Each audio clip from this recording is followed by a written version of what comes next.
আল্লাহ তাআলা কিয়ামতের কঠিন ময়দানে যেদিন স্বামী স্ত্রীকে চিনবে না, স্ত্রী স্বামীকে দেখে পালিয়ে যাবে, বন্ধু বন্ধুরে চিনবে না, পীর সাহেব মুরিদরে চিনবে না, মুরিদ পীর সাহেবরে চিনবে না, দলের কর্মী তার নেতারে চিনবে না, নেতা তার কর্মীরে চিনবে না, বন্ধু বন্ধুরে দেখে পালাবে। এই কঠিন মুহূর্তে সূর্যটা মাথার কাছে চলে আসবে, জমিনটা তামার জমিন হবে, আজকের জমিনের মতো নয়। মানুষ ঘর্মাক্ত, ক্লান্ত, শ্রান্ত মাথার মগজগুলো কানের ছিদ্র আর নাকের ছিদ্র দিয়ে বেয়ে বেয়ে পড়বে। বিশ্বনবী ফরমান, কিয়ামতের ওই কঠিন ময়দানে 7 শ্রেণীর ব্যক্তিকে রব্বুল আলামিন তার আরশের নিচে ছায়া দিবেন। তার মধ্যে প্রথম শ্রেণীর ব্যক্তি হলো ইমামুন আদিল, যে ইনসাফের সাথে বিচার করে, যে জাস্টিস সমাজে সার্ভ করে, যে সুশাসন নিশ্চিত করে, ওই ইমামুন আদিল। আদিল শব্দটা বুঝছেন না? ইন্নাল্লাহা ইয়া'মুরু বিল আদল, পাইছেন? আদিল। 7 শ্রেণীর ব্যক্তিকে আল্লাহ তাআলা সুশীতল আরশের নিচে ছায়া দিবেন, যেদিন তার দেয়া ছায়া ছাড়া কোনো ছায়া থাকবে না। এর প্রথম হচ্ছে ইমামুন আদিল, ন্যায়পরায়ণ শাসক। চিল্লায় বলেন সুবহানাল্লাহ। আবার বিশ্বনবী বললেন, ইন্নাল মুকসিতিনা ইনদাল্লাহি আলা মানাবিরা মিন নূর আন ইয়ামিনির রহমান। কিয়ামতের দিন যারা ন্যায় পরায়ণ হিসেবে আল্লাহর সামনে দাঁড়াবে, কিয়ামতের দিন রব্বুল আলামিন তার আরশের ডান দিকে ওই ন্যায় পরায়ণ লোকদের জন্য আরশের ডান দিকে একটা নূরের মিম্বারে তাদেরকে বসার সুযোগ করে দিবে। আল্লাহর আরশের ডান দিকে ন্যায় পরায়ণ লোকদের জন্য আল্লাহ তাআলা নূরের মিম্বার বানাবে। 4টে কেন কথা মনে করেছেন? আল আদাল, জাস্টিস। ইন্নাল্লাহা ইয়া'মুরু বিল আদল। আল্লাহ তাআলা এই আদালতের নির্দেশনা দেন, সুবিচার, সুশাসন। প্রিয় ভাইয়েরা, এটা আমরা বাংলাদেশে চাই কি চাই না? এই যে অরাজকতা, এই যে অন্যায়, এই যে জুলুম, এই যে ইনকনসিস্টেন্সি সমাজের অসঙ্গতির প্রধান কারণ জাস্টিস নাই, সুবিচার নাই, সুশাসন নাই। শেষবারের মতো আওয়াজ করে বলেন তো, আমরা বাংলাদেশে আদল চাই কি চাই না? তাহলে প্রথম নির্দেশনা শেষ। আল্লাহ তাআলা তোমাদেরকে আদলের আদেশ দেন। এরপরে আল্লাহ বললেন, আমি তোমাদেরকে ইহসানের আদেশ দেই। ইন্নাল্লাহা ইয়া'মুরু বিল আদলি ওয়াল ইহসান।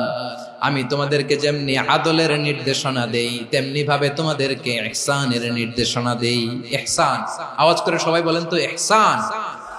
ইহসান মানে কারো প্রতি সফট হার্টেড হওয়া, মহানুভব হওয়া, অনুগ্রহ পরায়ণ হওয়া, অনুগ্রহশীল হওয়া, একে অপরের প্রতি দয়াদ্র হওয়া। একে অপরের প্রতি দয়াদ্র, অনুগ্রহশীল হওয়া ছাড়া মানবিক সমাজ কশিনকালেও গঠন করা সম্ভব না।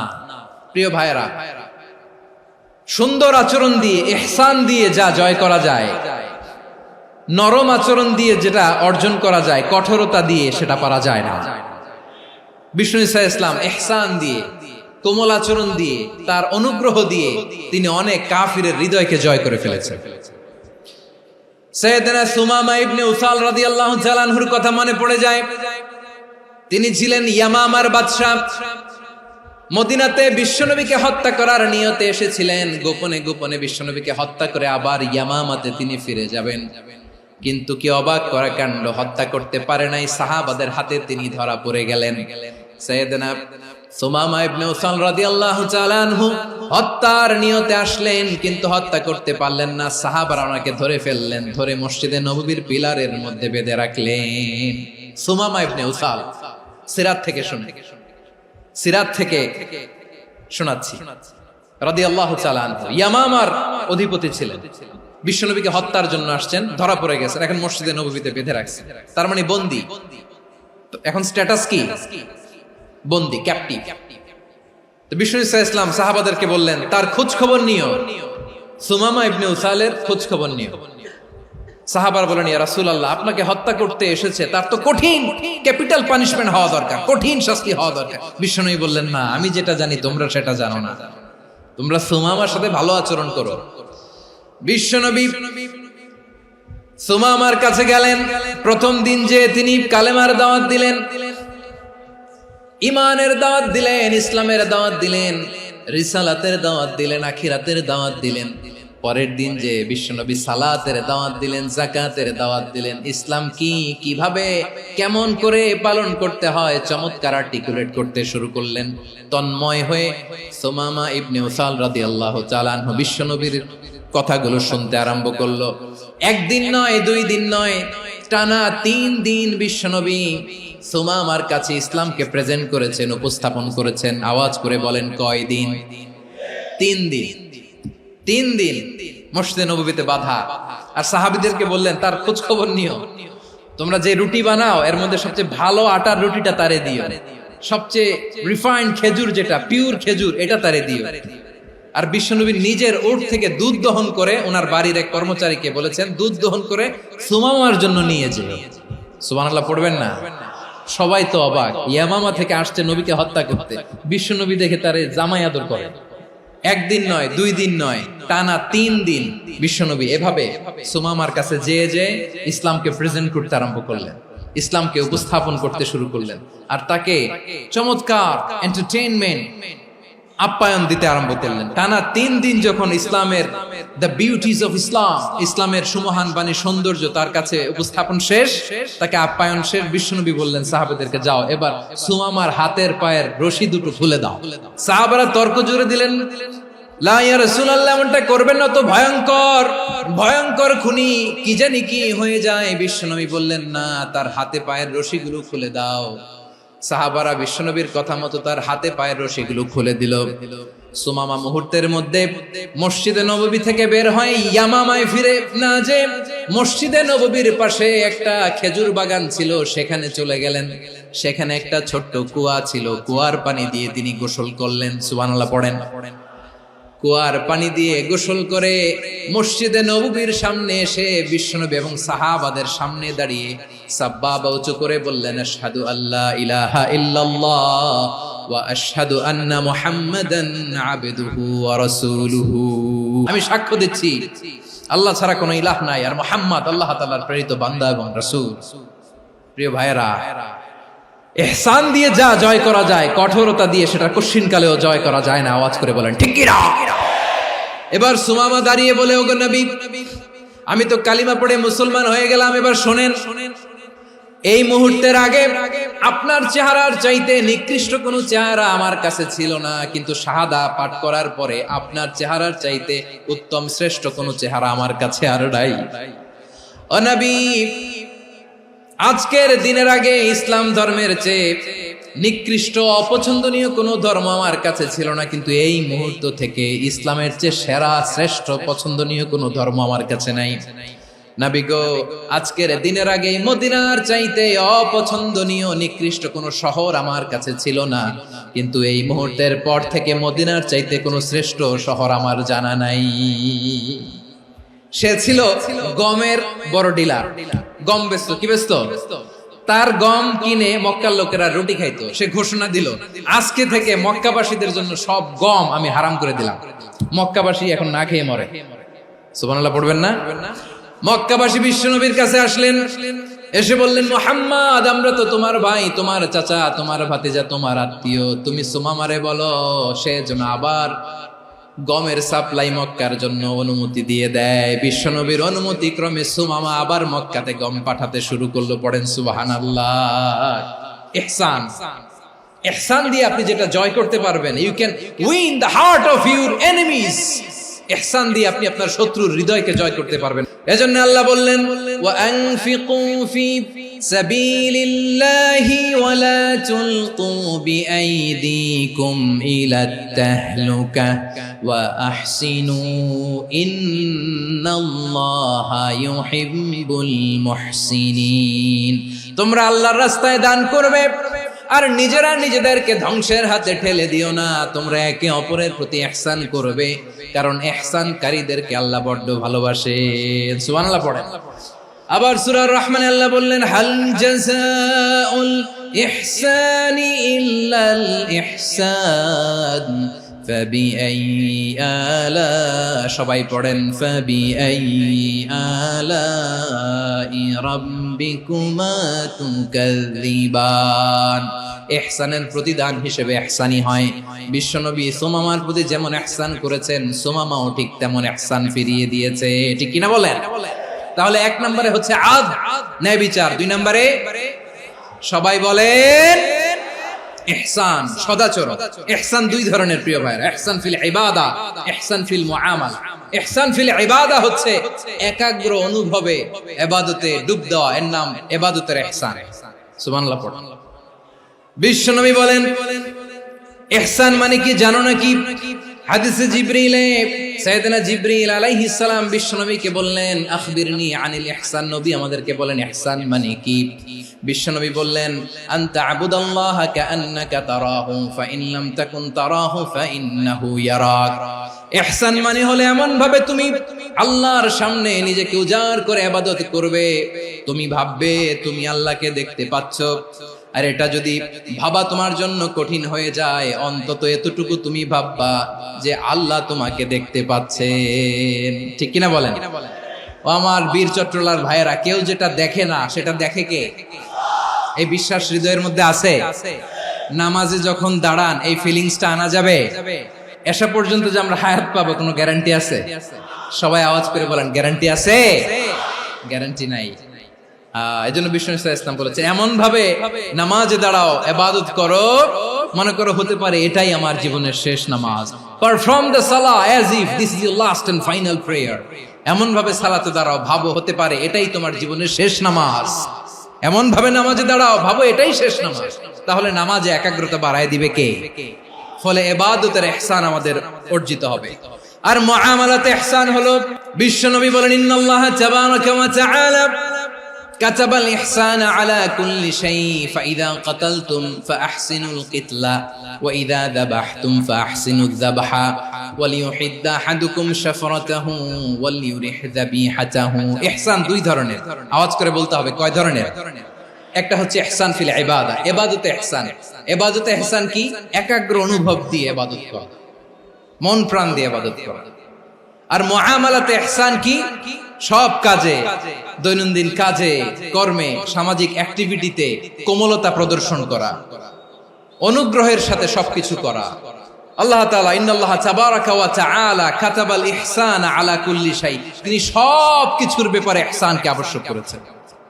সবকিছু, মুমিনের সব কাজে ইহসানের পরশ থাকবে। ওয়া ইযা কাতালতুম ফাহসিনুল কিতলা, বিষ্ণুই বলেন তুমি যখন কাউকে হত্যা করো ইহসানের সাথে করো। সুবহানাল্লাহ পড়বেন না?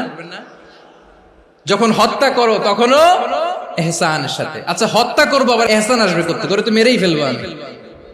আল্লাহ, ও ভাই একজন খুন করেছে, খুনি, রাষ্ট্রীয় আইনে তার শাস্তি হয়েছে ডেথ পেনাল্টি, মৃত্যুদণ্ড। এখন মৃত্যুদণ্ড দেখে আপনি যেমনি মন চায় তেমনি মারবেন লোকটারে? ওর নাক কেটে ফেলতে পারবেন? ওর কান কাটতে পারবেন? ওর চোখ উপড়ে ফেলতে পারবেন আপনি? যেমন মন চায় তার অঙ্গহানি করা যাবে না। ইহসানের সাথে তাকে হত্যা করো। সুবহানাল্লাহ, this is Islam, this is the true essence of Islam. ওয়া ইযা যাবাহতুম ফাহসিনুয যাবহা, যখন জবাই করবে তখনও ইহসানের সাথে জবাই করো। করব জবাই, ওইখানেও নাকি ইহসান। আচ্ছা কুরবানির দিন আমরা পশুগুলোরে কি করি বলেন সবাই আওয়াজ করে? জবাই। জবাই মানে তো এটারে মেরেই ফেলতেছি, একটু পরে তো টুকরো টুকরো করে গোশতগুলো খাবো, এটা তো খাবো, এটা তো মেরেই ফেলবো। বিষ্ণু বলে না, জবাইয়ের মধ্যেও মুমিনের জবাইয়ের ভেতরেও ইহসানের পরশ থাকা চাই। যখন জবাই করবে প্রাণীটাকে হাত পা টাইট করে বেঁধে নাও, ছুরিটাকে শার্পেন করে নাও, ধারালো করে নাও, যাতে অল্প সময়ে জবাইটা হয়ে যায়, প্রাণীটা যাতে কম কষ্ট পায়। সুবহানাল্লাহ পড়ে। দিস ইজ কল্ড ইহসান। আল্লাহ তাআলা যেমনি আদলের আদেশ করেছেন, ন্যায় বিচার, জাস্টিস এনশিওর করতে বলেছেন, সমাজে ইহসানের ব্যবহার, ইহসানের অনুশীলন তিনি করতে বলেছেন। এজন্য মুমিনের প্রতিটি কাজে, আমার চট্টগ্রামের ভাইয়েরা আমার দিকে তাকান, খেয়াল করে শুনুন, মুমিন জীবনের প্রতিটি কাজে ইহসানের পরশ থাকা চাই। আমরা যেন আমাদের পরিবারের প্রতি ইহসান করি, আমরা যেন আমাদের কর্মচারীদের প্রতি ইহসান করি, আমরা যেন আমাদের কলিগদের প্রতি ইহসান করি, আমরা যেন আমাদের ভাইদের প্রতি ইহসান করি। মুমিন জীবনের প্রতি কাজে ইহসানের পরশ থাকার দরকার আছে না নাই? কথা বুঝতে পেরেছেন? তাহলে আল্লাহ তাআলার তিনটা আদেশ ছিল, কয়টা গেল? প্রথমে কি ছিল? আদল। দুই নম্বরে তিন নম্বরে রব্বুল আলামিন বললেন ওয়া ইতাইদিল কুরবা, নিকট আত্মীয়দেরকে দান করো। নিকট আত্মীয়দেরকে দাও, যারা তোমাদের ব্লাড কানেকশনের আত্মীয় তাদেরকে তোমরা দাও। এখানে জেনারেলি বললেন দাও, কি দিব সেটা তিনি এখানে বলেন নাই, সেটা তিনি সূরাতুল ইসরার মধ্যে বলেছেন। আল্লাহ বলেন ওয়া আতিযাল কুরবা হাক্কাহ, নিকট আত্মীয়দেরকে তাদের অধিকার, তাদের প্রাপ্য তোমরা বুঝিয়ে দাও। দেখেন, একটা শান্তির সমাজ, একটা সমৃদ্ধ সমাজ, একটা মানবিক সমাজ গঠনের জন্য আল্লাহ তাআলা বেশি না, মাত্র তিনটা অর্ডার, তিনটা ভার্ডিক্ট তিনি জারি করেছেন। এক নাম্বার সুশাসন, ন্যায় বিচার। দুই নাম্বার ইহসান। তিন নাম্বার নিকটাত্মীয়, যারা কাছের, তোমার ভেরি ক্লোজ রিলেশনশিপে আছে, তাদেরকে দাও। দাও, দিলে বাড়িয়ে দেয় কে? অনেকে দিতে চায় না, কৃপণতা করে। দিলে বাড়ায় দেয় কে? ও মিয়া, মদিনার মধ্যে সবচাইতে গরিব সাহাবী ছিল বেলাল রাদিয়াল্লাহু তাআলা আনহু। ওনার এন্টায়ার অ্যাসেট, সম্পদের পরিমাণ কতদূর জানেন? একটা লুঙ্গি। বেলাল রাদিয়াল্লাহু তাআলা আনহু, ওনার টোটাল ওয়েলথের এস্টিমেশন হচ্ছে মাত্র একটা লুঙ্গি। একটা লুঙ্গি, টোটাল ওয়েলথ এস্টিমেশন, টোটাল সম্পদের পরিমাণ বেলাল রাদিয়াল্লাহু তাআলা আনহুর কি ছিল? ওই বেলাল রাদিয়াল্লাহু তাআলা আনহুকে বিষ্ণু ইসলাম বলেছেন আনফিক ইয়া বেলাল, ও বেলাল তুমিও দাও। ওয়ালা তাখশা মিন যিল আরশি ইখলালা, আরশের অধিপতির তো কোনো ঘাটতি নাই, তুমি দিলে ওই আল্লাহ তোমারে বাড়ায় দিবে। এজন্য আমার প্রিয় ভাইয়েরা, দিলে কমে না, দিলে বাড়ে। অনেকে ধরে রাখে, নতুন কিছু নিতে পারে না, হাত দিয়ে যেটা ধরে রেখেছেন এটা দিয়ে দেন, বড় একটা ধরার সুযোগ পাবেন। জোরে বলেন ঠিক কিনা? রব্বুল আলামিন বললেন তিন নাম্বার আদেশ হলো তোমাদের প্রতি, সমাজটারে কেমন করে মানবিক সমাজ, সুন্দর সমাজ গড়বা। তিন নাম্বার আদেশ হলো ওয়া আতিদাল কুরবা হাক্কা, নিকট আত্মীয়দেরকে তাদের প্রাপ্য বুঝিয়ে দাও। এই নিকট আত্মীয়দেরকে তাদের অধিকার বুঝিয়ে দেওয়া, প্রাপ্য বুঝিয়ে দেওয়াতে আমাদের গাফলতি আছে না নাই? অনেকে দেখবেন অনেক আল্লাহওয়ালা, তাহাজ্জুদ গুজার, সেজদা দিতে দিতে কপালে কালো দাগ ফেলে দিছে, সে তার বোনের হকটা আদায় করে নাই, আছে না নাই? অনেক বড় হাজী সাহেব, বিশাল লম্বা দাড়ি, ছেলেরে সব দিয়ে দিছে, মেয়েরে কিছু দেয় নাই, মেয়ের হক আদায় করে নাই, আছে না নাই? এই হাজী সাহেবেরা, এই আল্লাহওয়ালারা কিয়ামতের ময়দানে আটকে যাবে। আপনি অন্যের অধিকার নষ্ট করেছেন, তাদের রাইটস কে ভায়োলেট করেছেন। এজন্য আল্লাহ তাআলা বলেন, কারো অধিকার যদি কেউ নষ্ট করে, ওই সমাজটা মানবিক সমাজ কঠিনকালেও হতে পারে না। এজন্য তিন নম্বর আল্লাহ বললেন ওয়া ইতাইদিল কুরবা, নিকট আত্মীয়দেরকে দাও। কি দিবা? তাদের অধিকার দিয়ে দাও। বোনের অধিকার বুঝিয়ে দাও, মেয়ের অধিকার বুঝিয়ে দাও, ফুফুর অধিকার বুঝিয়ে দাও। দেখবেন অনেক মায়েরা ছেলের পাতে মুরগির রান দেয়, মেয়ের পাতে দেয় মুরগির ঠ্যাং। তো মেয়ের কি মুরগির রান খেতে মনে চায় না? মনে চায় না? এমনটা করা যাবে না। নিকটাত্মীয়দেরকে অধিকার দিয়ে দাও, নিকটাত্মীয়ের সাথে সুসম্পর্ক রাখো। আদেশটা কার? এজন্য প্রিয় ভাইয়েরা, জীবনে যদি বারাকা অর্জন করতে চান, নিকটাত্মীয়দের সাথে সুসম্পর্ক রাখতে হবে, তাদের জন্য উপহার পাঠাতে হবে। বিশ্বনবী বলেন লা ইয়াদখুলুল জান্নাতা কাতে, যে ব্যক্তি আত্মীয়তার সম্পর্ককে ছিন্ন করে দেয়, সে কঠিন কালেও আল্লাহর জান্নাতে ঢুকবে না। আপনি কি এটারে সহজ হাদিস মনে করছেন? এটা সহজ কথা?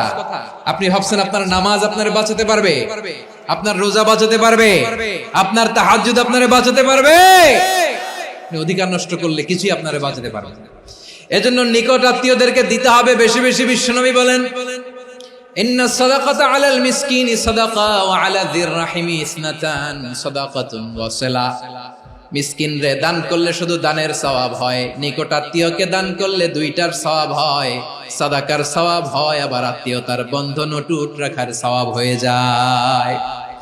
আবার বিশ্বনবী বললেন মান সাররাহু আইয়ুবসাতা লাহু ফি রিজকিহি ওয়া ইনসালাহু ফি আসারিহি ফালইয়াসিল রাহিমা। যে ব্যক্তি তার রিজিকের প্রশস্ততা চায় আর হায়াতে বরকত চায়, সে যেন তার আত্মীয়ের সাথে সুসম্পর্ক রাখে। আমার প্রিয় চট্টলার ভাইয়েরা, আমাদের রিজিক বাড়ুক, এটা আমরা চাই কি চাই না? সবাই চান? হ্যাঁ, আমাদের রিজিকে প্রশস্ততা আসুক, চাই কি চাই না? আমাদের হায়াতে বরকত আসুক, আমরা চাই কি চাই না? এই দুইটা যদি চান তাহলে নিকটাত্মীয়দের সাথে সুসম্পর্ক রাখবেন। পারবেন? তাহলে সমাজটারে মানবিক সমাজ বানায় দিবে কে? তিনটা আদেশ চলে গেল। 1 নম্বরে কি ছিল? 2 নম্বরে, 3 নম্বরে নিকটাত্মীয়দেরকে দান। আল্লাহ তাআলা তিনটা জিনিসের যেমনি আদেশ করেছেন, অনুরূপভাবে তিনটা বিষয় তিনি বারণ করেছেন, নিষেধ করেছেন। ওগুলোর কাছেও যাওয়া যাবে। রাব্বুল আলামিন বলেন, ওয়ায়ানহা আনিল ফাহশাই ওয়াল মুনকারি ওয়াল বাগি। আমি যেমনি তিনটি বিষয়ে আদেশ করলাম, অনুরূপভাবে তিনটি বিষয়ে বারণ করলাম, নিষেধ করলাম। আমার 1 নাম্বার নিষেধাজ্ঞা হলো অশ্লীলতার প্রতি। ফাহশা, ওয়ায়ানহা আনিল ফাহশা, আল্লাহ তাআলা অশ্লীলতাকে নিষেধ করেছেন। কোন জিনিসকে? সবাই বলুন, কোন জিনিসকে? যত ধরনের, যত টাইপের, যত ক্যাটাগরির অশ্লীলতা হতে পারে সব অশ্লীলতাকে হারাম করেছেন কে? ফাহশা মানে কি? কথায়, কাজে, আচরণে, কমেন্ট, ফেসবুকের কমেন্টসে যত ধরনের নোংরামো আছে, যত ধরনের অশ্লীলতা আছে, এটাকে আরবিতে বলে ফাহশা। রাব্বুল আলামিন বলেন, কুল ইন্নামা حرم ربي الفواحش ما ظهر منها وما بطن। ও নবী, আপনি বলে দেন, আমার রব প্রকাশ্য, অপ্রকাশ্য, স্পষ্ট কিংবা অস্পষ্ট, দৃশ্যমান কিংবা অদৃশ্যমান সব অশ্লীলতাকে হারাম করেছেন। সব ধরনের অশ্লীলতা হারাম। আল্লাহ তাআলা আমাদেরকে অশ্লীলতা থেকে বাঁচান। এবার বলেন, আমাদের সমাজে অশ্লীলতা আছে না নাই? অশ্লীলতা নানা ভাবে, নানা নামে, নানা মোড়কে আমাদের সমাজে আছে না নাই? সংস্কৃতির নামে, ফ্যাশনের নামে, বিনোদনের নামে, উপন্যাসের নামে, কনসার্টের নামে অশ্লীলতা আছে না নাই? আপনি দেখেছেন কনসার্টগুলোর অবস্থা? আমাদের তরুণ তরুণীরা, আমাদের যুবক যুবতীরা, আমাদের জেনজিরা, কি অবস্থা ওইখানে? কনসার্টের নামে অশ্লীলতা আছে না নাই? ছেলে মেয়ে একে অপরকে জড়ায় ধরতেছে, একে অপরকে চুমু খাচ্ছে, প্রকাশ্যে, দিবালোকে, গণমানুষের সামনে। আল্লাহ তাআলা এই অশ্লীলতা থেকে আমাদেরকে বেঁচে থাকতে বলেছেন। রূপালী জগতের নামে অশ্লীলতা আছে না নাই? এই টার্মটা আপনারা জানেন না? রূপালী জগৎ কি জগৎ? আসলে কি রূপালী জগৎ না অন্ধকার জগৎ? আমার বোনেরা, আপনাদেরকে যে কি বলে তারা বুঝায়, রূপালী জগৎ শুনেই আপনি ভরকে যাবেন না। রূপালী জগতে যে নারী যত বেশি উলঙ্গ, সে নাকি তত বেশি সাহসী। জানেন? বলে এটা একটা সাহসী নারী, খুব সাহসী পদক্ষেপ তার। যত বেশি শরীর থেকে কাপড় নামাতে পারবে, যত বেশি বস্ত্রহীন হয়ে নিজেকে প্রেজেন্ট করতে পারবে, সে নাকি তত বেশি সাহসী। আমার চট্টলার ভাইয়েরা, শয়তানের প্রথমে এজেন্ডা ছিল বনি আদমকে বস্ত্রহীন করা। সে আদম এবং হাওয়া আলাইহিস সালামকে নিষিদ্ধ গাছের ফল খাইয়ে তাদেরকে বস্ত্রহীন করেছে। এই জামিনেও সে আমাদেরকে বস্ত্রহীন করতে চাইবে। এই রূপালী জগতের নামে তারা এটা করে। আমার প্রিয় বোনেরা, আপনি জানেন না আপনার দাম কত? ওরা আপনাদেরকে বিজ্ঞাপনের সস্তা পণ্য বানাতে চায়। ওরা আপনাদেরকে ওদের ভোগের লিপসার টুলস বানাতে চায়। ওরা আপনাদেরকে দিয়ে ওদের খায়েশ পূরণ করতে চায়। এটা আপনাদের জন্য মোটেও ডিগনিটি নয়, এটা আপনাদের জন্য সম্মান নয়। আপনার সম্মান শালীনতায়, আপনার সম্মান হেজাবে, আপনার সম্মান ভদ্রতায়, আপনার সম্মান আপনার ডিসেন্ট পোশাকে। পোশাক বলে দেয় এই নারীটা ভদ্র না অভদ্র। পোশাক বলে দেয় এই মেয়েটা কোন ঘরের মেয়ে। আপনি জানেন না, আপনারা সস্তা পণ্য বানায়, ভোগের পণ্য, বিলবোর্ডে আপনাকে উলঙ্গ করে উপস্থাপন করে। এই অশ্লীলতার সাথে ইসলামের কোন সম্পর্ক। এজন্য আল্লাহ বলেন, আমি অশ্লীলতাকে হারাম করেছি। অশ্লীলতাকে হারাম করার প্রথম কারণ হলো এর মাধ্যমে মানবতাকে অপমানিত করা হয়। কারণ মানুষের সম্মান মানুষের পোশাকে। মানুষ যখন পোশাকহীন হয়ে যায়, বস্ত্রহীন হয়ে যায়, তার সম্মান কমে যায়। ঠিক কিনা? অশ্লীলতাকে হারাম করার প্রথম কারণ হচ্ছে মানুষ মানুষকে অপমান করে। একটা নারী, সে তো সম্মানিত, নারী যে কত সম্মানিত নারীরা এটা বুঝেই নাই। বিশ্বনবী বলেন আদ-দুনিয়া কুল্লুহা মাতা ওয়া খায়রু মাতা'আদ দুনিয়া আল মারআতুস সালিহা। আমার বোনেরা, 5টা প্যান্ডেলে আপনারা এলইডিতে আমার আলোচনা শুনছেন, আমি জানি। আপনাদের এই গর্ভ যে কত দামি আপনি জানেন না। আপনার পেট থেকেই আসবে আগামী দিনের সালাহুদ্দিন আল আইয়ুবী। আপনার পেট থেকেই আসবে অনাগত দিনের ইমাম মাহদী আল মুনতাযর। আপনার পেট থেকেই আসবে অনাগত দিনের ফয়সাল, ওয়াসিম, মুগ্ধ, আবু সাইদের মতো বীর যোদ্ধা। আমার প্রিয় বোনেরা, আমার প্রিয় বোনেরা, বিশ্বনবীর কথার ওজন খেয়াল করেন। আদ-দুনিয়া কুল্লুহা মাতা ওয়া খায়রু মাতা'আদ দুনিয়া আল মারআতুস সালিহা। দুনিয়ার সবকিছুই অ্যাসেট, এর মধ্যে সবচেয়ে দামি অ্যাসেট নেককার নারী। আপনার গর্ভ যে কত দামি আপনি জানেন না। নিজের সময়টাকে কাজে লাগান, কোরআন পড়েন, সুন্নাহ পড়েন। আপনার অনেক দায়িত্ব ঘরে। You are the MD of your family. একটা family it's a very big institution. পরিবার একটা অনেক বড় প্রতিষ্ঠান। And you are the MD of your institution. আপনি এই পরিবারের MD, managing director of your family. এখানে আপনার কত দায়িত্ব। আপনি ছেলে মেয়েদেরকে তারবিয়া করবেন, আপনি আপনার স্বামীর জন্য ঘরটারে জান্নাতের নীর বানাবেন, আপনার জন্য জান্নাতের ডুপ্লেক্স বাড়ি ওইখানে তৈরি করে রাখবে কে?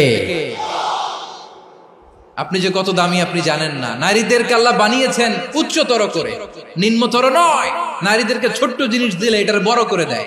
নারীদেরকে ভ্রূণ দিলে, শুক্রাণু দিলে নারী এটারে বাচ্চা হিসেবে উপহার দেয়, ঠিক কিনা? বিয়ের মাধ্যমে স্বামী যখন তার শুক্রাণু তার স্ত্রীকে উপহার দেয়, স্ত্রী রিটার্নে কি উপহার দেয়? ফুল ফর্ম বেবি, মানব সন্তান। দেখছেন, আপনি দিলেন একটুকুনি, দিছে বিশাল।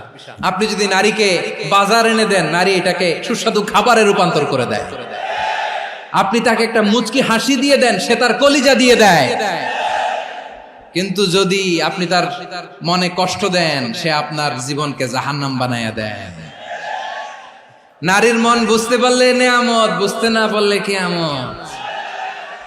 আমার প্রিয় বোনেরা, আপনি যে কত দামি আপনি জানেন না। অনেক দামি আপনি। আপনাদেরকে যেন ভোগের সস্তা পণ্য বানাতে না পারে, আপনাদেরকে সচেতন থাকতে হবে। তাহলে কেন আল্লাহ তাআলা এই ফাহশা, অশ্লীলতাকে হারাম করলেন? 1 নাম্বার, এতে হিউম্যান ডিগনিটি কমে। 2 নাম্বার, এতে মানুষের অধিকার নষ্ট হয়। আপনি বিয়ে করেছেন, এরে পরকিয়া করেন, ওর সাথে এরকম আছে না নাই? স্ত্রীর অধিকার নষ্ট করেছেন। আপনি বিবাহ সম্পর্কে আবদ্ধ হয়েছেন তার সাথে, আপনি পরকিয়া করেন ওই ছেলের সাথে, আপনি আপনার হাজবেন্ডের সাথে বিট্রে করেছেন। এজন্য আল্লাহ অশ্লীলতাকে হারাম করেছেন। অশ্লীলতাকে হারাম করার আরেকটা কারণ হচ্ছে আল্লাহ তাআলা এই হিউম্যান জেনারেশনকে এটাকে প্রিজার্ভ করতে চায়। হিফজুন নাসল, এটা মাকাসিদুশ শরিয়ার অনেক গুরুত্বপূর্ণ একটা মাকাসিদ, অনেক গুরুত্বপূর্ণ। আপনার নাসল, আপনার জেনারেশনকে সংরক্ষণ করা। এই যে আসতেছে ফেব্রুয়ারি, কত ফেব্রুয়ারি জানো? এটা কি বিশ্ব ভালোবাসা দিবস? হ্যাঁ, কি দিবস? এই বিশ্ব ভালোবাসা দিবসের সাথে মুসলমানদের কোনো সম্পর্ক নাই। আমার প্রিয় ভাইরা, এই যে আপনি অবৈধ সম্পর্কে জড়ালেন, কেন আল্লাহ অশ্লীলতাকে হারাম করেছে দেখেন। বলতেছিলাম যে এটা আপনার নাসল, আপনার জেনারেশন, আপনার লিনিয়েজ, আপনার বংশকে প্রিজার্ভ করা। কে কার বাবা, কে কার মা, বাবা মা জানা, প্রজন্মকে প্রিজার্ভ করা, এটা ইসলাম ওয়াজিব করে দিয়েছে। এই যে অবৈধ সম্পর্কের কারণে, বিশ্ব বেহায়া দিবসের কারণে, এগুলোর আউটকাম, আউটপুট হিসেবে মাঝে মাঝে এই ঢাকা মেডিকেলের ডাস্টবিনে নবজাতকের বাচ্চার কান্নার আওয়াজ শুনতে পাওয়া যায়। চট্টগ্রাম মেডিকেলের ডাস্টবিনে নবজাতকের কান্না শুনতে পাওয়া যায়। বীর চট্টলার মুসলমানেরা বুঝতে পারলে আওয়াজ করে বলেন, এই যে চট্টগ্রাম মেডিকেলে যে নবজাতকটা পাওয়া গেল, ওর বাবাকে আমাকে বলেন, ওর মাকে, ও কোন ফ্যামিলির সন্তান কেউ জানে? আপনি হিউম্যান ডিগনিটিকে অপমান করেছেন না? আপনি তার ভবিষ্যৎকে অন্ধকার করেছেন না? আপনি তার লিনিয়েজকে প্রশ্নবিদ্ধ করে দিয়েছেন না? এই জন্য আল্লাহ তাআলা অশ্লীলতাকে আমাদের জন্য হারাম করে দিয়েছেন। পড়েন সুবহানাল্লাহ। এই জন্য রাব্বুল আলামিন বলেন, কুল ইন্নামা হারাম রাব্বিয়াল ফাওয়াহিশা মা যাহারা মিনহা ওয়া মা বাতান। প্রকাশ্য অপ্রকাশ্য সব অশ্লীলতাকে হারাম ঘোষণা করে দিয়েছে কে? আবার দুনিয়ার বুকে যারা অশ্লীলতার প্রসার করে তাদের জন্য শাস্তি মজুদ রেখেছে কে?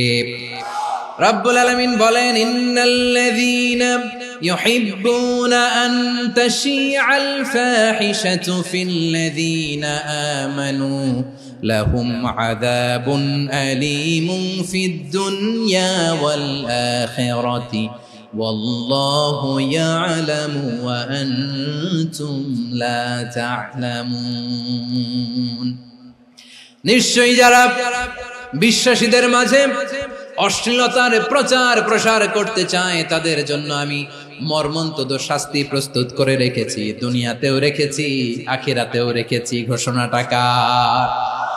যারা এই নাটকের নামে, সিনেমার নামে, রূপালী জগতের নামে, মুভির নামে, ওটিটি প্ল্যাটফর্মের নামে আমার সমাজে অশ্লীলতা ছড়াতে চায় তাদের জন্য কঠিন মর্মন্তুদ শাস্তি মজুদ রেখে দিয়েছে কে?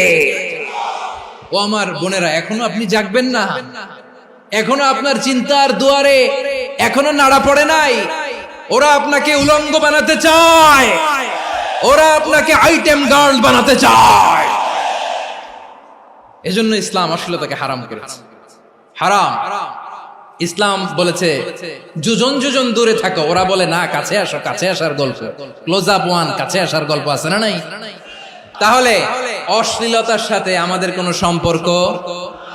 সবাই বলতে পারেননি, আওয়াজ করে বলুন, অশ্লীলতার সাথে আমাদের কোনো সম্পর্ক? আমরা এই সমস্ত ক্লোজ আপ ওয়ান, কাছে আসার গল্পের প্রোগ্রামে যাব? আমরা কোন ধরনের অশ্লীল কন্টেন্ট সোশ্যাল মিডিয়ায়, টিভিতে দেখব? কি যুগ যে আমরা কাটাচ্ছি আপনি কল্পনা করতে পারবেন না। পর্ন ইন্ডাস্ট্রি, নারী পুরুষের বস্ত্রহীন যুগল দৃশ্য, এটাকে দিয়ে ওরা কোটি ডলারের ইন্ডাস্ট্রি বানিয়েছে। পুরো মানব ইতিহাসে এরকম জঘন্য সময় মানব ইতিহাস পার করে নাই। পর্ন এটা ইন্ডাস্ট্রি হয়ে গেছে। আমাদের এই যুবকগুলো, জেনজি গুলো, ওদের চরিত্র বাঁচাবে কি করে? কেমন করে হেফাজত করবে ওদের এই মূল্যবান চরিত্র? আমার প্রিয় ভাইরা, এই অশ্লীলতার দ্য লেটেস্ট ভার্সন হচ্ছে LGBTQ, শরীফ থেকে শরীফা। শুনছেন আপনারা? দেখতে পুরুষ, আসলেই পুরুষ, সুস্থ একজন পুরুষ, 4 সন্তানের বাবা, বলে আমি মনে মনে নারী। দেখতে নারী, সুস্থ নারী, আসলেই সে দিব্যি একজন নারী, বলে আমি মনে মনে পুরুষ। সবচেয়ে ভয়ঙ্কর অশ্লীলতার সবচাইতে লেটেস্ট ভার্সন হচ্ছে এই ট্রান্সজেন্ডারিজম। সুস্থ পুরুষ তার বায়োলজিক্যাল গ্রোথকে হরমোন দিয়ে স্টপ করে দিয়ে সে সার্জারি করে নারী হতে চায়, সুস্থ নারী পুরুষ হতে চায়। পুরুষ পুরুষের প্রতি সেক্সুয়ালি আকর্ষণ বোধ করে, এটা লূত আলাইহিস সালামের কওমের মধ্যে ছিল। এটাকে আল্লাহ কোরআনে ফাহিশা বলেছেন। ওয়ালুতান ইয قال لقومه أتأتون الفاحشة ما سبقكم بها من أحد من العالمين। লূত আলাইহিস সালাম বললেন, তোমরা কি এমন এক অশ্লীল কার্যক্রমে ডুব দিলে নাকি যেটা গোটা বিশ্বের কেউ কখনো করে নাই, তোমরাই প্রথম করেছো? পড়েন নাউযুবিল্লাহ। এই পশ্চিমের এই রোগ আমার দেশে যেন আসতে না পারে, আমাদের সজাগ থাকতে হবে। প্রিয় ভাইরা, চিল্লায় বলেন ঠিক কি না? পশ্চিমের অবস্থা ভয়ঙ্কর। পাশ্চাত্যে, আমি যুক্তরাষ্ট্রে ছিলাম অনেকদিন, কয়েক মাস, বিভিন্ন স্টেটে ঘুরেছি। গার্ডিয়ানরা উদ্বিগ্ন, ছেলে মেয়েদেরকে, ছোট্ট ছেলে মেয়ে, ওদেরকে জিজ্ঞেস করে, তুমি how do you feel right now inside yourself? তুমি ভিতরে ভিতরে কেমন ফিল করো? তোমার কি ছেলে ছেলে লাগে না মেয়ে মেয়ে লাগে? আচ্ছা বলেন, এই ছোট্ট বাচ্চাটাও কি এগুলো জেন্ডার অ্যাসাইনমেন্ট বলতে এগুলো কিছু বুঝে? এইভাবে মিসগাইড করা হচ্ছে। কৌতূহল বশত ছোট্ট ছেলে যদি বলে আমার তো মেয়ে মেয়ে লাগে, তখন বলে যে না তুমি মেয়ে, ছেলে না। মা বাবা বাধা দিলে ওকে আলাদা গভর্নমেন্ট হাউসে নিয়ে যায়। ভয়ঙ্করতম অবস্থা। আমরা একটা সময় শুনতাম যে হুজুর আমার ছেলেটা খুব ভালো, হাফেজে কোরআন, আল্লাহওয়ালা। হুজুর আমার ছেলে দাড়ি রাখছে, আল্লাহওয়ালা। হুজুর আমার ছেলে 5 ওয়াক্ত সালাত জামাতের সাথে পড়ে, তার মানে আল্লাহওয়ালা। পশ্চিমে যে আমি কি শুনছি জানেন? ওরা বলে হুজুর আমার ছেলেটা ইউনিভার্সিটির একটা মেয়ের সাথে প্রেম করে, ও খুব আল্লাহওয়ালা, হুজুর দোয়া করবেন। এর কারণ ওদের কাছে আল্লাহওয়ালার ক্রাইটেরিয়া হচ্ছে হুজুর আমার ছেলেটা আরেক ছেলের পছন্দ করে নাই, আমার মেয়েটা আরেক মেয়েকে ভালোবাসে নাই, এজন্য আমার ছেলেটা আল্লাহওয়ালা, হুজুর ওর জন্য একটু দোয়া করে দিয়েন। কি চ্যালেঞ্জ ওরা ফেস করতেছে। ওনার ছেলে যে আরেক ছেলেরে বিয়ে করবে না, এটাতেই উনি খুশি যে আলহামদুলিল্লাহ আমার ছেলেটা একটা মেয়েরে ভালোবাসে, আমার মেয়েটা একটা ছেলেরে ভালোবাসে, মানে এটা খুব আল্লাহওয়ালা। নাউজুবিল্লাহ পড়তে পারলেন না? এজন্য অশ্লীলতার সাথে আমাদের কোন সম্পর্ক। রাব্বুল আলামিন বলেন ওয়ায়ানহা আনিল ফাহশাই ওয়াল মুনকারি ওয়াল বাগি, তিনটা জিনিসকে আমি নিষিদ্ধ করলাম। এক নাম্বার হলো ফাহশা, অশ্লীলতা। দুই নম্বরে হলো মুনকার, সমস্ত মন্দ কাজ। মুনকার মানে হচ্ছে যত মন্দ কাজ, খারাপ কাজ, বাজে কাজ, এটার বলে মুনকার। এটার কি বলে? আপনারা পড়ছেন না, তা'মুরুনা বিল মা'রুফি ওয়া তানহাউনা আনিল মুনকার। সৎ কাজের আদেশ, অসৎ কাজের নিষেধ। মুনকার, মুনকার হচ্ছে মানুষের স্বাভাবিক বিবেকবোধ যেটাকে খারাপ বলে, ওইটাই মুনকার। পৃথিবীর সব আসমানি গ্রন্থ যেটাকে খারাপ বলেছে, মানুষের স্বাভাবিক বিবেকবোধ যেটাকে খারাপ বলেছে, এগুলো সব মুনকার। যেমন ইফতিজিং, এটা কি ভালো না খারাপ?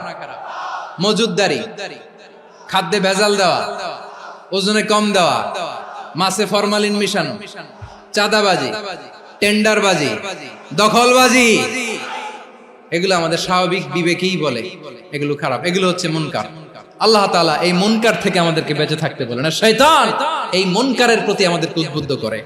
আল্লাহ তাআলা বললেন, ইয়া আইয়ুহাল্লাযীনা আমানু লা তাত্তাবিউ খুতুওয়াতিশ শাইতান ওয়া মান ইয়াত্তাবি' খুতুওয়াতিশ শাইতানি ফাইন্নাহু ইয়া'মুরু বিল ফাহশাই ওয়াল মুনকার। আল্লাহ বললেন, আমার গোলামেরা শোনো শোনো, ও আমার বিশ্বাসী বান্দারা খবরদার, তোমরা কশিনকালেও শয়তানের পদাঙ্ক অনুসরণ করবে না, কারণ শয়তান তোমাদেরকে অশ্লীলতা এবং মন্দ কাজের দিকে উদ্বুদ্ধ করে। আমাদের কাজ হচ্ছে শয়তান আমাদেরকে যেদিকে নিতে চায় আমরা তার উল্টা দিকে যাব। শয়তান এই মন্দ কাজকে আমাদের কাছে বিউটিফাই করে, চাকচিক্যময় করে আমাদের সামনে উপস্থাপন করে। এজন্য আল্লাহ বলেন মুনকারকে থামাতে হবে, মুনকার প্রতিরোধ করতে হবে। মুনকার প্রতিরোধের দায়িত্ব শুধু আমাদের নাকি? শুধু আপনার খতিব সাহেবের, ইমাম সাহেবের, নাকি মুসলিম উম্মার সবার? আওয়াজ করে বলুন, মুনকার অসৎ কাজ প্রতিরোধের দায়িত্ব কার? রাব্বুল আলামিন বলেন, কুনতুম খায়রা উম্মাতিন উখরিজাত লিন-নাসি তা'মুরুনা বিল মা'রুফি ওয়া তানহাউনা আনিল মুনকার। তোমাদেরকে শ্রেষ্ঠ জাতি করে জমিনের মধ্যে আবির্ভূত করা হয়েছে, যাতে করে তোমরা জমিনের ভেতরে সৎ কাজের আদেশ করতে পারো আর অসৎ কাজের নিষেধ করতে পারো। উম্মাহ, কুনতুম খায়রা, তাহলে গোটা উম্মার দায়িত্ব, এটা বুঝতে পারছেন তো? আচ্ছা, আরো নিচে আসেন। এরপরে আল্লাহ বললেন, শুধু উম্মাহ না, এই জমিনের রাজত্ব আমি যাদের হাতে দেই, এই জমিনের মালিক আমি যাদেরকে বানিয়ে দেই, যাদেরকে আমি সরকারের দায়িত্ব দেই, তাদেরকেও মুনকার প্রতিরোধের দায়িত্ব দিয়েছে কে? আল্লাহ বলেন, যারা ক্ষমতার মসনদে বসেছে তাদেরকে 4 দফা কর্মসূচি আমি আল্লাহ দিলাম। আওয়াজ করে বলেন, কয় দফা? আল্লাহ বলেন, আল্লাযীনা ইম্মাক্কান্নাহুম ফিল আরদি আকামুস সালাতা ওয়া আতাউয যাকাতা ওয়া আমারু বিল মা'রুফি ওয়া নাহাউ আনিল মুনকার ওয়ালিল্লাহি আকিবাতুল উমুর। যারা এই জমিনের উত্তরাধিকার হয়েছে তারা 4 দফা কর্মসূচি নিয়ে সামনে আগাবা। সালাত কায়েম করবা, যাকাত আদায় করবা, সৎ কাজের আদেশ দিবা, অসৎ কাজ থেকে মুনকার প্রতিরোধ করবা। আদেশটা কার? আমার প্রিয় চট্টলার ভাইরা, পুরো উম্মার দায়িত্ব মুনকার প্রতিরোধ করা, সরকার প্রধানের দায়িত্ব মুনকার প্রতিরোধ করা। এরপর আল্লাহ বলেন, প্রতিটা ফ্যামিলির যিনি প্রধান সিইও বাবা, প্রত্যেক বাবারও দায়িত্ব এই মুনকার প্রতিরোধ করা। আওয়াজ করে বলেন ঠিক কি না? যেমনটি সাইয়েদনা লোকমান আলাইহিস সালাম ওনার কলিজার টুকরা সন্তানকে আদেশ করেছেন, ইয়া বুনাইয়া আকিমিস সালাতা ওয়া'মুর বিল মা'রুফি ওয়ানহা আনিল মুনকার। পড়েন সুবহানাল্লাহ। বাবা ছেলেকে সবক দিচ্ছে, লোকমান আলাইহিস সালাম ছেলেকে বলতেছে, ওরে আমার কলিজার টুকরা সন্তান, ওরে আমার বাছা, নামাজ কায়েম করবা, সৎ কাজের আদেশ দিবা, আর মুনকার প্রতিরোধ করবা, অসৎ কাজ সমাজ থেকে খারাপ কাজকে ঝেঁটে বিদায় করে দিবা। তাহলে দেখেন আমি স্টেপ বাই স্টেপ নামলাম। পুরা উম্মার দায়িত্ব, জমিনের উত্তরাধিকারী আল্লাহ যাদেরকে বানিয়েছেন সরকার, তাদের দায়িত্ব, প্রতিটি ফ্যামিলির প্রধানের দায়িত্ব, এরপরে বিশ্বনবী বলেন সচেতন প্রতিটি মুসলিমের দায়িত্ব সমাজ থেকে মুনকারকে উৎখাত করা। বিশ্বনবী বলেছেন মান রাআ মিনকুম মুনকারান ফালিয়ুগাইয়িরহু বিয়াদিহি ফাইন লাম ইয়াসতাতি ফাবিলিসানিহি ওয়া ইন লাম ইয়াসতাতি ফাবিকলবিহি ওয়া যালিকা আযআফুল ঈমান। সমাজে যে মুনকার দেখবে, খারাপ কাজ দেখবে, সে যেন হাত দিয়ে সেটাকে থামায়। আমার প্রিয় ভাইরা, না থামালে আমরাই ডুববো শেষমেশ। আমাদের বাঁচার জন্য হইলেও থামাইতে হবে। রব্বুল আলামিন বলেন ওয়াত্তাকু ফিতনাতাল লা তুসিবান্নাল্লাযীনা যালামু মিনকুম খাসসা। ও আমার গোলামেরা, ওই আযাবকে ভয় করো যে আযাব যখন আমি জমিনের বুকে পাঠাই শুধু জালেমদেরকেই মারি না, আলেমদেরকেও মারি। আযাব যখন আসে তখন শুধু জালিমই মরে না, আলেমও মরে। জানেন মুসা আলাইহিস সালামের পায়ে একবার লাল পিঁপড়া, তো উনি রেগে মেগে পাশি দেখে লাল পিঁপড়ার বাসা, পা দিয়ে ডলে মুছে সবগুলো পিঁপড়া মেরে ফেলছে। এই ঘটনাটা আল্লাহ ঘটিয়েছেন এজন্য মুসা আলাইহিস সালাম ছিলেন কালিমুল্লাহ, সরাসরি আল্লাহর সাথে কথা বলতেন। তিনি আল্লাহকে জিজ্ঞেস করেছিলেন, আল্লাহ তুমি যখন কোন জনপদে আযাব পাঠাও, শাস্তি দাও, ওখানকার শুধু জালেমরাই তো মরে না, ভালো মানুষগুলাও মরে, তো আযাব দিবা মুশরিকদের উপর দিবা, অবাধ্যদের উপর দিবা, ভালো মানুষগুলোরে মারো কেন? আল্লাহ বললেন, মুসা তোমার যে কামড় দিছিল পায়ের মধ্যে পিঁপড়া, কয়টা পিঁপড়া? একটা পিঁপড়া, তো সবগুলারে মারলা কেন? রেগে মেগে পুরো পিঁপড়ার বাসা ভেঙে মেসাকার করলা কেন? আমি যখন অ্যাকশনে যাই, আমি যখন শাস্তি দেই, তখন এত বাস বিচার করা হয় না, বাস বিচার করা যায় না। যখন অ্যাকশনে যাওয়া হয় ওইটা ডাইরেক্ট অ্যাকশন হয়ে যায়। চিল্লায় বলো ঠিক কি না? এজন্য আমাদের বাঁচার জন্য হলেও এই পাপ থামাতে হবে, এই শয়তানের অট্টহাসি থামাতে হবে, অন্যায় অপরাধ সমাজ থেকে আমাদের থামাতে হবে। কারণ আযাব আসলে ওরাও মরবে, আমরাও মরব। একটা জাহাজ 2 তলা, আপনি আছেন 2য় তলায়, নিচের তলার কিছু লোক জাহাজের তলা ছিদ্র করতে আরম্ভ করছে। কি ছিদ্র করতেছে? আচ্ছা, জাহাজের তলা ছিদ্র করলে তলা দিয়ে কি ঢুকে? এখন আপনি যদি বলেন আমার কি, আমি তো 2 তলায়, আমি তো ভালো আছি, ওরা ছিদ্র করে ওরা মরবে। আসলে কি শুধু ওরা মরবে? তলা দিয়ে যখন পানি ঢুকবে, জাহাজ ঢুকলে আপনিও মরবেন। এজন্য নিজে মরার আগে ওই পাগলগুলোর নিচতলায় যে থামাতে হবে। চিল্লায় বলেন ঠিক কি না? এজন্য আল্লাহ বললেন মুনকার প্রতিরোধের দায়িত্ব সমাজের টপ টু বটম সবার। এজন্য মুনকার প্রতিরোধ করার দরকার আছে না নাই? সমাজে এই যে ইফটিজিং হয়, আপনার বোনের বয়সী একটা মেয়েকে কিছু বখাটে টিটকারি করে, এই বলে সেই বলে, নোংরা কথা বলে, রাস্তায় দেখেও আপনি পাশ দিয়ে না দেখার মতো চলে যান কেন? আপনি দাঁড়ান না কেন? আপনি দাঁড়ালেই তো থেমে যাবে, কারণ সত্যের যে শক্তি তার সামনে মিথ্যা মুখ থুবড়ে পড়ে। আপনার সামনে ও কিছুই না, নাথিং। আপনি দাঁড়ান, ওকে প্রশ্ন করেন যে আমার বোনকে তুমি ডিস্টার্ব করো কেন? আপনাকে দেখে আরো 5 জন দাঁড়াবে, 5 জনকে দেখে আরো 10 জন দাঁড়াবে। আমাদের নীরবতা আর আমাদের নিশ্চুপ থাকাই জালিমদেরকে আরো শক্তিশালী জালিম বানিয়েছে। এজন্য মুনকার প্রতিরোধের দায়িত্ব আমাদের সবার। টেন্ডারবাজি, চাঁদাবাজি, দুর্নীতি, অপরাধ, দখলদারিত্ব, মজুদদারি, এগুলো সবকিছু একসাথে প্রতিরোধ করতে হবে। ঠিক কিনা বলেন? একটা মানবিক সমাজ যদি চাই, প্রতিরোধ করতে হবে। প্রিয় ভাইয়েরা, আল্লাহর শপথ নিয়ে বলি, এই নাসিহাত গুলো সবার জন্য, সব দলের জন্য, সব মতের মানুষের জন্য। আমরা কোনো দলের প্রতি মানুষকে ডাকি না, আমরা ডাকি ইসলামের দিকে। সব দলের, সব মতের, সব মানুষদেরকে আমরা আহ্বান জানাই, আসুন আমরা একটা সুন্দর সমাজ বিনির্মাণ করি। এই যে নতুন বাংলাদেশের এক সুযোগ এসেছে, আর জীবনে হয়তো আসবে না, সামনের 100 বছর এই সময় আসবে না। আসুন দেশটাকে আমরা সাজাই, আসুন আমরা দুর্নীতি বন্ধ করি, আসুন আমরা চাঁদাবাজি বন্ধ করি, আসুন আমরা দখলদারিত্ব বন্ধ করি, আসুন আমরা এক দল আরেক দলকে নিশ্চিহ্ন করার যে রাজনীতি, এটা বন্ধ করি।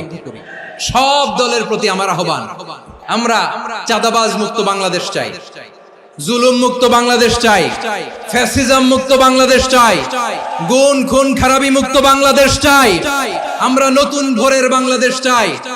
ওই বাংলাদেশ পাওয়ার জন্য মুনকার প্রতিরোধে, অন্যায় প্রতিরোধে যদি বাঘের বাচ্চার মতো, আবু সাইদের মতো দুই হাত উঁচু করে বুককে টান টান করে প্রসারিত করে দাঁড়াতে হয়, রাজি আছো মুসলমান? রাব্বুল আলামিন বলেন ওয়ায়ানহা আনিল ফাহশাই ওয়াল মুনকারি ওয়াল বাগি ইয়াইদুকুম লাআল্লাকুম তাযাক্কারুন। আল্লাহ বললেন আমি অশ্লীলতাকে নিষেধ করি, আমি সব ধরনের মন্দ কাজকে নিষিদ্ধ করি, সব শেষে আমি সীমা লঙ্ঘনকে তোমাদের জন্য নিষিদ্ধ করি। নিষিদ্ধ করেছেন কয়টা জিনিস? 1 নম্বরে অশ্লীলতা, 2 নম্বরে মুনকার তথা সব মন্দ কাজ, 3 নম্বরে আল বাগি সীমা লঙ্ঘন, ক্রসিং দ্য লিমিট। সীমা লঙ্ঘন করা ভালো না। We all should know our limits. চিল্লায় বলেন ঠিক কিনা? একই আয়াতে আল্লাহ বললেন কুল ইন্নামা হারামা রাব্বিয়াল ফাওয়াহিশা মা যাহারা মিনহা ওয়া মা বাতানা ওয়াল ইসমা ওয়াল বাগিয়া বিগাইরিল হক। অন্যায় ভাবে যে অবাধ্য হয়, যে সীমা লঙ্ঘন করে, তাদেরকেও আমি এটা হারাম করে দিলাম। সীমা লঙ্ঘন করা হারাম। আল্লাহ বারবার বারবার আমাদেরকে ওয়ার্নিং দেয়। যখন আমরা থামি না তখন আল্লাহ ধরে, আর যখন ধরে তখন ছাড়ে না। ধরে ধরে ধরে না, ধরলে আল্লাহ। ফেরাউনকে কিন্তু হুট করে ধরে নাই, আপনারা জানেন 9 বার ওয়ার্নিং দিয়েছে। ফেরাউনকে আল্লাহ তাআলা ওয়ার্নিং দিয়েছিল কয়বার? রাব্বুল আলামিন বলেন ওয়ালাকাদ আতাইনা মূসা 9 আয়াতিন বাইয়িনাত। 9টা মুআজিজা দেখিয়েছি। 1 2 3 বারবার এইভাবে রিমাইন্ডার, ওইভাবে রিমাইন্ডার, এইভাবে নসিহত, ওইভাবে দাওয়া। ফাকুলা লাহু কাওলান লাইয়িনা, নরম করে বলো, সফট করে বলো, যত ওয়ে হতে পারে দাওয়া মেথডোলজি। মুসা আলাইহিস সালামের সব অ্যাপ্লাই শেষ। 10ম বারে যে আল্লাহ ধরছে, 10ম বারে যে ধরেছে।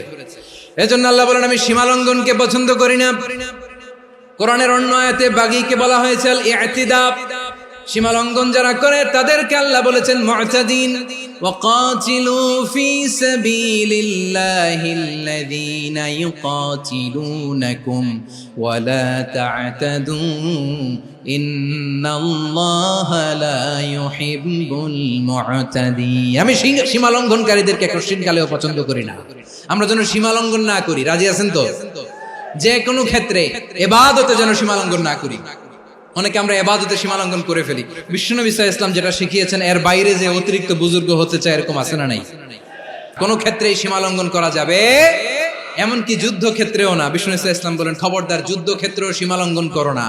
কি সুন্দর ইসলাম আমরা পেয়েছি। বিশ্বনবী বলেন খবরদার যুদ্ধের ময়দানে কোনো নারীর গায়ে হাত তোলো না, কোনো শিশুর গায়ে হাত তোলো না, কোনো গবাদি পশু হত্যা করো না, কোনো শস্য ক্ষেত্র ধ্বংস করো না, ইবাদতরত অন্য ধর্মের কোনো সন্ন্যাসীর গায়ে হাত তোলো না। বলেন সুবহানাল্লাহ।